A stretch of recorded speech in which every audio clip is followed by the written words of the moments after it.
আলোচনা বিষয় হচ্ছে প্রবচন। ঠিক আছে ভাই? তো এবং বাগধারা, বাগবিতি থেকে কিন্তু আমাদের প্রশ্ন আসে। তো আজকে আমরা বেশ নিয়ে কয়েকটা প্রবাদ প্রবচন আপনাদের দেখাবো। এগুলা জেনারেলি বুঝার তেমন কিছু নাই। শুধুমাত্র আপনাদেরকে যেগুলা বুঝার সেগুলা আমরা অলরেডি বুঝিয়ে দিয়েছি আপনাদের অনেকগুলা ক্লাস। তো এই প্রবাদ প্রবচন, বাগধারা, বাগবিতি, বিপরীতার্থ শব্দ এগুলা কি বুঝবে না, তাই না? তো কিছু অতি গুরুত্বপূর্ণ যেগুলো রয়েছে এগুলো দেখিয়ে দেই। ঠিক আছে ভাই? তারপরও আমরা প্র্যাকটিস সেট নিয়ে আসছি একের পর এক আপনারা দেখতে পাবেন। বুঝার উপর শাকের আঁটি। এটা মানে কি? বুঝার উপর শাকের আঁটি মানে গুরু ভারের উপর সামান্য অথচ দুর্বহ ভার বৃদ্ধি। যেমন বুঝার উপর শাকের আঁটি। অনেক বেশি ভার যদি আমার মাথায় দেওয়া হয়, তারপরও যদি সামান্য বা দুর্বহ ভার যদি বেড়ে যায়, তাহলে আর কিছু হবে না। অলরেডি বোঝা যাচ্ছে আর একটা শাকের আঁটি দিলে আর কি বুঝবো? অলরেডি যদি মাথায় অনেক চাপ থাকে, অনেক বেশি চাপ থাকে, তারপরেও যদি আরেকটু চাপ বেড়ে যায় তাহলে সেখানে কোনো সমস্যা নাই। এই কথা বলা হয়েছে। বালির তাত অসহ্য। অর্থাৎ খুদকর্তার অপেক্ষা আ অধস্তন কর্মচারীর কর্তৃত্ব অসহনীয়। ঠিক আছে? ক্ষুধকর্তার চেয়ে এদের ছোট স্তরের যে কর্মচারী আছে, তাদের যে কাজকর্ম সেগুলো সহ্য করা কিন্তু যায় না। মেইন যে মালিক, তারটা সহ্য করা যায়। কিন্তু এই যে মালিকের নিচের স্তরের যে সকল কর্মচারীরা রয়েছে তাদের যে শাসন বা অত্যাচার, এটা কিন্তু আমরা কি করতে পারি না? সহনীয়, অসহনীয় মানে সেটা সহ্য করা যায় না। এটাকে বলা হয় যে বালির তাত অসহ্য। ভাড়ে মা ভবানী বা পকেট গড়ের মাঠ একই ব্যাপার। যেকোনো একটা আসলে কারেক্ট আনসার হবে কোনটি? ভাড়ে মা ভবানী বা পকেট গড়ের মাঠ মানে আমরা বুঝি শূন্য ভান্ডার। আমরা কি বুঝি এখানে? আমরা বুঝি শূন্য ভান্ডার। ভিক্ষার চাল কাড়া আর আকড়া। ভিক্ষার চাল কাড়া আর আকড়া। আকড়া মানে কি? অনুগ্রহ দত্ত জিনিস ভালো না মন্দ সেটা বিচার করা উচিত নয়। যে জিনিসটা আমরা পাইলাম, কেউ আমাকে দান করলো, অনুগ্রহ করলো, সেই জিনিসটা ভালো না খারাপ সেটা বিচার করা আসলে উচিত নয়। ক্লিয়ার? এটাকে বলা হয় ভিক্ষার চাল কাড়া আর আকড়া। তারপর হচ্ছে ভুসুন্ডির কাক, অতি বৃদ্ধ বহুধর্ষী ব্যক্তি। ভুসুন্ডির কাক মানে অতি বৃদ্ধ বহুধর্ষী ব্যক্তি। মরার উপর খাড়ার ঘা। ব্যথিতকে আরো বেদনা দেওয়া। মরার উপর ঘাড়ার ঘা মানে একজন ব্যক্তি খুবই দুঃখিত আছে, ব্যথিত অবস্থায় আছে। তার উপর যে আপনি তাকে আরো বেদনা দিলেন, তখন সেটাকে বলা হবে মরার উপর খাড়ার ঘা। মরা হাতির লাখ টাকা। আরে ভাই! প্রকৃত জ্ঞানী-গুণী অথর্ব হলেও আদরণীয়। ঠিক আছে? প্রকৃত জ্ঞানী-গুণী সে যদি তার অথর্ব হয়, কোনো কিছু যদি নাই থাকে, তারপরেও কিন্তু এই ব্যক্তিটা সবসময় কি থাকে ভাই? আদরণীয় থাকে। মোল্লার দৌড় মসজিদ পর্যন্ত হয়। তা আমরা প্রবাদ আমরা শুনে থাকি। সামান্য ব্যক্তির ক্ষমতাও অনিবার্য রূপে সামান্য। ঠিক আছে? সামান্য যে ব্যক্তি থাকে তার ক্ষমতাও কিন্তু এই তার যে একটা লিমিটেড সীমাবদ্ধ থাকে। কে কতটুকু পর্যন্ত যেতে পারবে। মুঘল পাঠান হদ্দ হলো ফার্সি পড়ে তাঁতি। একটা আছে একটা প্রবাদ আমরা বলতে পারি যে মুঘল পাঠান হদ্দ হলো ফার্সি পড়ে তাঁতি, অথবা চন্দ্র সূর্য হার মেনেছে জোনাকি জালে বাতি, অথবা হাতি গুড়া গেল তল পিঁপড়ে বলে কত জল। এই ৩ টা প্রবাদ প্রবচনের একটাই অর্থ দাঁড়াবে। ৩ টা থেকে যেকোনো একটা যদি আসে, কারেক্ট আনসার এই অর্থে ব্যবহৃত হবে যেখানে থাকবে একান্ত অভিজ্ঞ লোকেও যে কাজ করতে সাহস পায় না, বাহাদুরি দেখাইতে কিন্তু মূর্খরাই কিন্তু সেই কাজে হাত দেয়। ঠিক আছে? একান্ত অভিজ্ঞ লোক যেখানে যে বিষয়ে তার একদম অনেক জ্ঞান আছে। অনেক জ্ঞান থাকা সত্ত্বেও কিন্তু যে কাজ করিতে মানুষে সাহস পায় না, বাহাদুরি দেখাইতে গিয়া মূর্খরাই কিন্তু সেই কাজে হাত দেয়। তো এটার ৩ টা হতে পারে প্রবাদ। এটা হচ্ছে মুঘল পাঠান হদ্দ হলো ফার্সি পরে তাঁতি। আরেকটা হচ্ছে চন্দ্র সূর্য হার মেনেছে জোনাকি জালে বাতি। আরেকটা হচ্ছে হাতি ঘোড়া গেল তল পিঁপড়ে বলে কত জল। ক্লিয়ার ভাই? যত গর্জে তত বর্ষে না। এটার মিনিংটা কি দাঁড়াতে পারে? আড়ম্বর যেখানে যত বেশি, আন্তরিকতা সেখানে তত কম। আড়ম্বর যেখানে যত বেশি, আন্তরিকতা সেখানে তত কম। ডাইরেক্টলি প্রশ্ন না আসলেও এরকম ঘুরিয়ে ফিরিয়ে আকারে ইঙ্গিতে আপনাদের বুঝানো দেওয়া হবে যে এই বাক্যটা কোন প্রবাদ প্রবচনের সঙ্গে মানে মিশ খাচ্ছে, এই ধরনের দেখতে পাবেন। যাহা ৫২ তাহা ৫৩। অনেক দূর যখন আসিয়াছি তখন আর একটুতেই বা আপত্তি কেন? অনেক দূর যখন এসে গেছি তাহলে আর একটুতে আর আপত্তি কিসের? যাকে দেখতে নারী তার চলন বাঁকা। অর্থাৎ অপ্রিয়জনের গুণও দোষ বলিয়াই মনে হয়। অপ্রিয়জনের যেটা গুণ থাকে এটাও কিন্তু আমার কাছে তার দোষ বলিয়া মনে হবে। কারণ তাকে তো আমি দেখতে পারি না। তাকে দেখলেই তো আমার মানে শরীরে জ্বলন সৃষ্টি হয়। তাই যাকে দেখতে পারি না তার চলনও আমার কাছে বাঁকা। যাকে দেখতে পারি না সে যতই গুণ করুক, যতই ভালো কাজ করুক, সেটা আমার চোখে পড়বে না। ভালো করলেই সেটাকে আমি বলব সেটা কি করেছে, দোষ করেছে বা ভুল করেছে।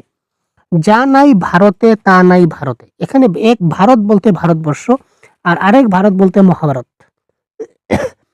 যা নাই ভারতে তা নাই ভারতে, অর্থাৎ এখানে দুটা ভারত বলতে ভারত নয়, একটা হচ্ছে ভারতবর্ষে বা মহাভারতে যাহা নেই বিশ্ব ভূমণ্ডলেও তাহা মিলবে না।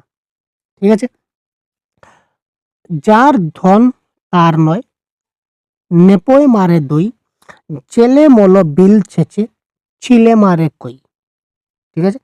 যার ধন তার নয়, নেপোয় মারে দুই একটা, আর একটা হচ্ছে জেলে মল বিল ছেচে, চিল মারে কই।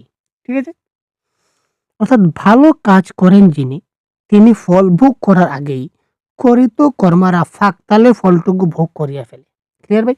অর্থাৎ কি, আহ, কেউ বা আরেকটা আমরা বলতে পারি, কেউ মরে বিল ছেচে কেউ খায় কই। কেউ মরে বিল ছেচে কেউ খায় কই। অর্থাৎ একজনে পরিশ্রম করে কিন্তু ফল অন্যজন পায়। সে ফল পাওয়ার আগেই অন্যজন কৌশলে তার ফলটা উপভোগ করে নেয়। যে খায় চিনি তারে যোগান চিন্তামণি। অর্থাৎ ভাগ্যবানের বোঝা ভগবানে বয়। যে ভাগ্যবান ব্যক্তি তার চিন্তা ভগবানে নিজে করে। যে খায় চিনি তার যোগান চিন্তামণি। যে যায় লঙ্কায় সেই হয় রাবণ, একটা প্রবাদ আছে না? কোন পদে বৃত হইয়া সেই পদ সুলভ স্বভাব লাভ। আমরা যে যেই চেয়ারে বসবো এই চেয়ারের মতো অনুযায়ী বা চেয়ারের পদ অনুযায়ী আমাদের স্বভাব চলে আসবে। যেমন বুনো উল তেমনি ভাগাতে তুল। অর্থাৎ যেমন কাজ তাহার প্রতিফলও সেইরূপ। যেমন কাজ হবে তার প্রতিফলও সেইরূপ হবে। গতিকে বলা হয়েছে যেমন বুনো উল তেমনি ভাগাতে তুল। রাবণের চিতা মানে নিরবিচ্ছিন্ন যন্ত্রণা যাকে বলতে পারি। রাম না হতেই রামায়ণ, রাম না হতেই রামায়ণ। কোনো কিছু ঘটিবার পূর্বেই তাহার প্রচার। কোনো কিছু ঘটিবার পূর্বেই যখন তাহার প্রচার হয়ে যায় তখন আমরা বলতে পারি যে রাম নাই কিন্তু রামায়ণ তো হয়ে গেছে। লঙ্কায় রাবণ মল বেহুলাকে দে পাগল হলো। এখানে এখানে সম্পূর্ণ পারস্পর্যহীন ব্যাপার, একটার সঙ্গে আরেকটা কানেক্টেড পারস্পর্যহীন ব্যাপার যেখানে হবে এটা হচ্ছে লঙ্কায় রাবণ মল বেহুলাকে দিয়ে পাগল হলো। লাভের গুড় পিঁপড়ায় খায়। আমরা বলি না লাভের গুড় পিঁপড়ায় খায়। তো লাভের গুড় মানে আপনি যেটা লাভ করেছেন সেটা আপনি পাবেন না, কিন্তু সেটা দুর্ভাগ্যবশত হাতছাড়া হয়ে যাবে, অন্য কেউ নিয়ে যাবে। ন্যায্য প্রাপ্য দুর্ভাগ্যবশত হাতছাড়া হওয়া। আপনি লাভ করেছিলেন খাওয়ার আশায় কিন্তু পিঁপড়া খেয়ে চলে গেল। আপনি সেটা পাবেন না। আপনার ন্যায্য পাওনাটাও দুর্ভাগ্যবশত অন্য কেউ নিয়ে গেছে, হাতছাড়া হয়ে গেছে।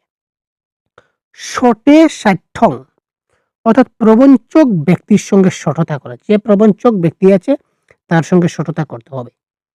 শক্তের ভক্ত নরমের জয়, নরমের জম। ওয়াও ভাই, প্রবাদ প্রবচন দেখুন কি ধরনের আসতে পারে। শক্তের ভক্ত নরমের জম, শক্তিমানকে ভয় করা অথবা দুর্বলের উপর অত্যাচার করা। শক্তিমানকে ভয় করা যেমন অথবা দুর্বলের উপর অত্যাচার করা আমরা করতে পারি। এটাকে বলে শক্তের ভক্ত। অর্থাৎ যার মানে অনেক শক্তিশালী আর কি, তাকে আমরা ভয় করি। কিন্তু যে দুর্বলের উপর আমরা কি করি, অত্যাচার চাপিয়ে দিই। শাক দিয়ে মাছ রাখা যায়। শাক দিয়ে কি মাছ রাখা যায়? বিড়াল কি শাকটা সরিয়ে মাছ খেতে পারে না? অবশ্যই পারে। এই জন্য বলা হচ্ছে একটি সৎকার্য দ্বারা অতীতের অনেক দুষ্কর্ম গোপন করার চেষ্টা। শাক দিয়ে মাছ দেখা মানে ধরে নিলাম মাছটা হচ্ছে একটা খারাপ কর্ম আর শাকটা হচ্ছে একটা পুণ্য কাজ। তো একটি ভালো কাজ দ্বারা আগের যত পুরনো দুষ্কর্ম সেগুলো লুকাবার চেষ্টা করছি। শিব গড়তে বাদর, ভালো করিতে গিয়া মন্দ করা। আমরা চেষ্টা করেছিলাম যে শিব গড়ব, কিন্তু পরে দেখলাম যে না, শিব গড়তে বাদর গড়ে ফেলেছি। মানে একটা ভালো কাজ করতে গিয়ে সেটা খারাপ হয়ে গেছে। সবুরে মেওয়া ফলে মানে ধৈর্য ধরিলে তার বাঞ্ছিত ফল লাভ হবে। সবুরে মেওয়া ফলে মানে যদি আমরা ধৈর্য ধরি তাহলে তার ধৈর্য অনুযায়ী আমরা কি পাবো, ফল পাবো। সস্তার তিন অবস্থা কি আছে ভাই? সস্তার তিন অবস্থা, এক মিনিট। সস্তার তিন অবস্থা। স্বল্প মূল্যে পাওয়া কোনো জিনিসের পিছনে শেষ পর্যন্ত অনেক বেশি খরচ হয়। যেমন আপনি যদি সস্তায় কোনো একটা জিনিস পেয়ে যান, ধরে নিন আপনি সেকেন্ড হ্যান্ড একটা গাড়ি কিনে নিলেন, সস্তায় পেয়ে গেলেন, মাত্র 30,000 টাকা একটা গাড়ি আপনি পেয়ে নিলেন। আপনি দেখলেন ভাই 30,000 টাকা গাড়ি পেয়ে গেছি, আর কি আমি তো কিনে নিলাম। তারপর এটাতে মান্থলি আপনার আজকে ওটা নষ্ট, কালকে ওটা নষ্ট, পরশু এই পার্টস নষ্ট, তারপরের দিন ওই জিনিসটা খারাপ। তারপর দেখবেন যে আপনার অরিজিনাল নতুন গাড়ি থেকে আরো অনেক বেশি খরচ হয়ে গেছে। তো এই স্বল্প মূল্যে কোনো জিনিসের পিছনে অনেক বেশি টাকা খরচ হয়ে যায়। এটাকে বলে কি সস্তার ৩ অবস্থা।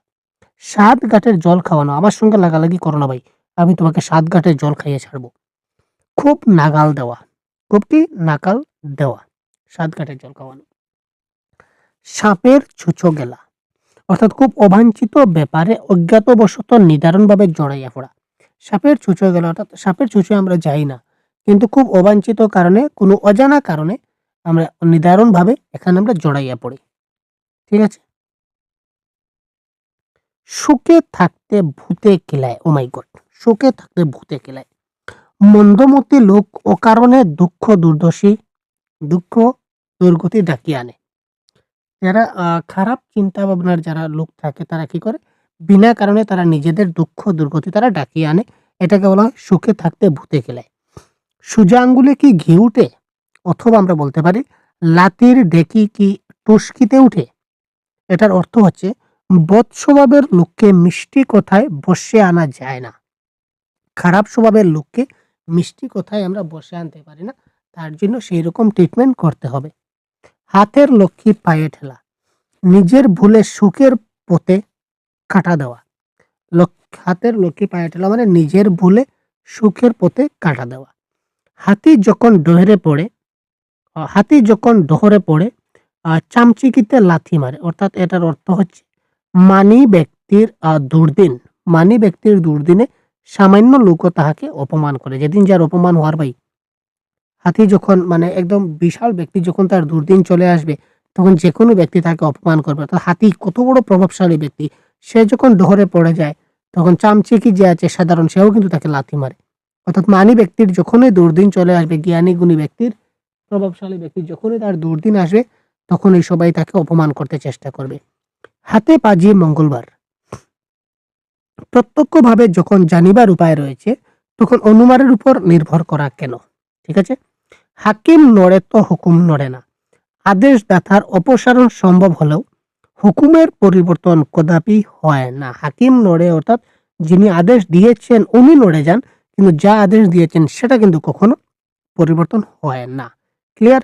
তো এই প্রবাদ প্রবচন অনেকগুলো আছে ভাই, সেগুলো কত পড়বো? অনেক প্রবাদ পরবর্তী অন্য একটা ক্লাসে খুব শিগগিরই কথা বলছি। ততক্ষণ ভালো থাকবেন, সুস্থ থাকবেন, আমাদের সঙ্গে থাকবেন। আর আরো বেশি বেশি করে প্রবাদ প্রবচন এবং বাগবিধি আপনারা দেখতে থাকুন।